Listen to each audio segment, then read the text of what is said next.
अस्सलाम वालेकुम हाज़रीन ऐं नाज़रीन, उम्मीद कयां थो तव्हां सभु ठीकु ठाक ऐं ख़ैरियत सां हूंदव। अॼु जी अपडेट में सभिनी दोस्तनि खे ख़ुशि आमदीद। हलूं था अॼु जी दुलाब ड्रामे जी नेक्स्ट एपिसोड जी पूरी मालूमात तव्हांखे ॿुधाईंदासीं।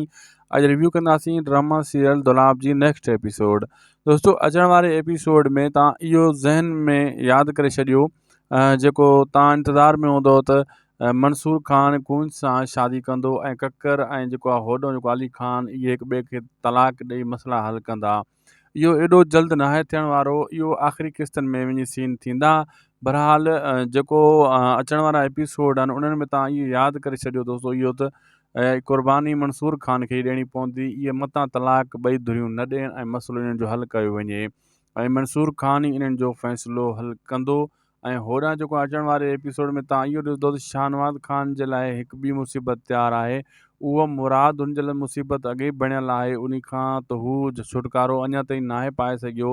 इन जे करे रहतनि वारनि जे मथां अञा ताईं शाहनवाज़ ख़ान हथु रखियो थो अचे त मां मुराद खे लिटाईंदुसि रहज़न वारनि खां। ऐं रहज़न वारा जेको आहे उहे पंहिंजे मफ़ाद लाइ विड़ी रहिया आहिनि। उन्हनि खे ख़बर आहे शाहनवाज़ ख़ान असांखां कमु वठे थो फ़िलहालु पंहिंजी मर्ज़ी जो, इन जे करे त असांजो उनजो मफ़ाद हिकिड़ो ई आहे। लाइक सब्सक्राइब ज़रूरु कंदा हुआसीं टीवी खे।